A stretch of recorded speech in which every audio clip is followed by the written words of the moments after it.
जी कौन सर, हमारा जो 2 साल से सर कोविड की वजह से जो प्रॉब्लम्स हैं आप सब इससे अवेयर हैं सर।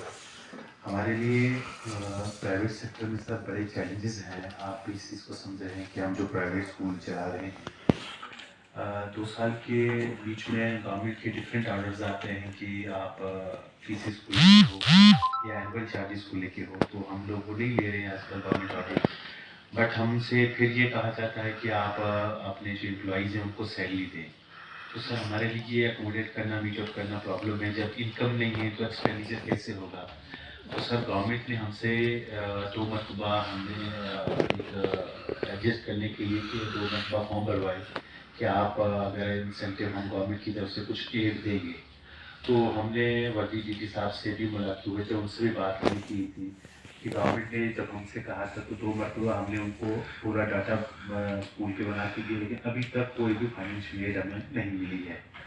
तो गवर्नमेंट से भी रिक्वेस्ट है सर आपसे कि अगर आप इस प्राइवेट सेक्टर की तरफ, जहाँ बाकी गवर्नमेंट ने सबको अकोमोडेट किया और अच्छे से अकोमोडेट किया है, इस कोरोना में सबको कहीं ना कहीं फाइनेंशियल एड दिया है, लेकिन वही एक प्राइवेट सेक्टर है सर जहाँ पे जो लो बजट स्कूल है सर उनके लिए बहुत प्रॉब्लम्स है। खासकर जो हमारा ये रिमोट एरिया है डिस्ट्रिक्ट सर, यहाँ पे तो फीसेस बहुत ही कम होती हैं और यहाँ पे सिस्टम सर चलाना बहुत ही मुश्किल है। और हर स्कूल में सर कम से कम 50-40 या 60-80 तक स्टाफ रहता है जो हाईली एजुकेटेड है।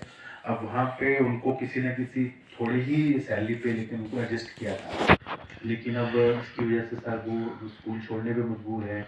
और ख़ासकर जो स्कूल के एडमिनिस्ट्रेटर हैं सर, उनको उनकी तनख्वाह देने में बहुत प्रॉब्लम आ रही है। तो जहाँ पर 2 साल से हमें फीसेस सिर्फ एनुअल चार्जेस लेने का कोई नहीं है, सिर्फ मंथली ट्यूशन फीस हम ले सकते हैं और वो भी बहुत कम है, जिससे कि हमारे एक्सपेंसेस सारे मीट आउट नहीं हो सकते हैं। तो ये कोई हमारा जो डिस्ट्रिक्ट पुंछ में सर 240 के अराउंड स्कूल्स हैं पुंछ में जो हमारे प्राइवेट सेक्टर में, और नियर अबाउट 45,000 के करीब स्कूल में बच्चे हमारे इनरोल है। और सर हमारे जो अपना एम्प्लॉय है, जो यूथ है सर, नौजवान जो पढ़ा लिखा है, वो काफ़ी इसमें सर इंगेज है, लेकिन अब कुछ एड ना मिलने की वजह से या हमें फीसेस ना आने की वजह से सर अब वो बेचारे अभी बेरोजगार हो रहे हैं। तो गवर्नमेंट का काफ़ी अनएम्प्लॉयमेंट जो ऐसे यूथ था जो हमारे यहाँ एडजस्ट था, अकोमोडेट हुआ था सर, वो अब बेरोजगार हो रहा है सर। उसकी तरफ भी कुछ ऐसा गवर्नमेंट की तरफ से सर कुछ एड मिलनी चाहिए ताकि हम अपने टीचर्स का कुछ कर सकें।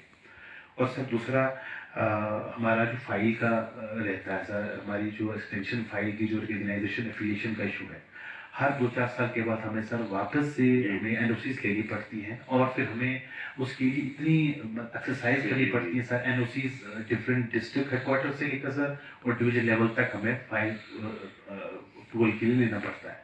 तो सर उसके लिए भी इतने एक्सपेंसेस है हर ऑफिस में सर, उसमें हमें पैसे देने पड़ते हैं जब हमारे पास ऑलरेडी तनख्वाह के लिए पैसे नहीं है सर।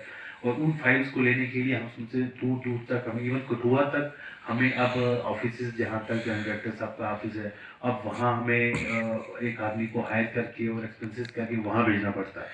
तो हम ये समझते हैं सर कि जैसे कोरोना की वजह से गवर्नमेंट ने काफ़ी सबको कुछ ना कुछ एडजस्ट किया है।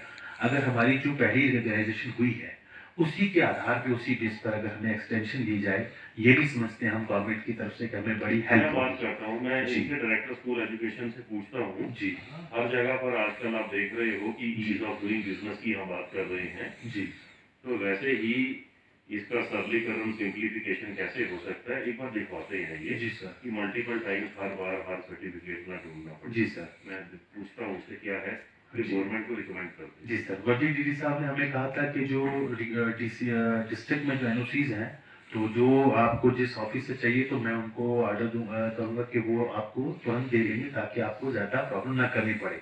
लेकिन जो हमारी डिवीजन लेवल पर प्रॉब्लम आती है सर, हमें इसमें इतना एडजस्ट हो जाए कि हमें चलो कुछ ना मिले, इतना तो जो हमारे पास है वो एडजस्ट है। हमारे पास जो फाइल के बनाने के लिए बहुत डॉक्यूमेंट चाहिए सर, और एक मतलब जो बिल्डिंग सर्टिफिकेट है सर वो ऑलरेडी गवर्नमेंट देती है हमें। तो टेक्निकल जब हमें एक इशू हो जाता है सर्टिफिकेट सर, उसको बार बार 2 साल 3 साल के बाद मिलना पड़ता है। तो ये सर हमारे कुछ इश्यूज थे। और तीसरा सर मेन है ओपनिंग ऑफ स्कूल्स। तो सर प्राइवेट स्कूल्स आपको पता है सर कि बच्चे जो है वो इस वक्त तो सारी जगह प्रॉब्लम में है, लेकिन अगर हमारे इस सिस्टम में अगर हम इवन आउट का कोई ऐसा स्ट्रॉन्ग मैकेनिज्म बनाया जाए। वो हम उस पर विचार कर रहे हैं। जी सर। गवर्नमेंट विचार कर रही है, अब एकेडमिक लॉस काफी हो गया है। जी सर। अब देखो इसके लिए हालात ठीक रहने चाहिए। जी सर। अभी तो सिचुएशन ठीक लग रही है, अब ये तो ऐसी कंटिन्यू रहे जी तो सर। मुझे लगता है ज़रूर कुछ ना कुछ होना चाहिए जल्दी। जी सर। हम भी आपको आश्वासन दिलाते हैं सर कि हम गवर्नमेंट का पूरा कोऑपरेट करेंगे और जो भी प्रोटोकॉल होगा उसको हम फॉलो करेंगे। लेकिन गवर्नमेंट अगर कोई ना कोई अप्लाई, चाहे वो इवनाड हो या बॉयज गर्ल्स हो या डिपार्टमेंट वाइज, किसी न किसी तरीके से स्ट्रीमलाइन होना चाहिए एजुकेशन सिस्टम। उसके लिए प्राइवेट सेक्टर सर हम आगे ही लॉस में हैं, तो आपसे रिक्वेस्ट है सर कि हमारी रिक्वेस्ट को सर आए 30 तक आपके माध्यम से अगर पहुँचती हैं, आप सर इसमें कुछ ना कुछ हमारे लिए ज़रूर रखें ताकि बिल्कुल ठीक, प्राइवेट स्कूल जो है वो कहीं ना कहीं इस पर। बिल्कुल ठीक। तो आप सभी का बहुत बहुत शुक्रिया सर, खासकर आपका, और उम्मीद रखता हूँ सर आप हमारी रिक्वेस्ट को बिल्कुल। जितना हो सके सर तो कोशिश करेंगे। Thank you sir. ठीक, थैंक यू।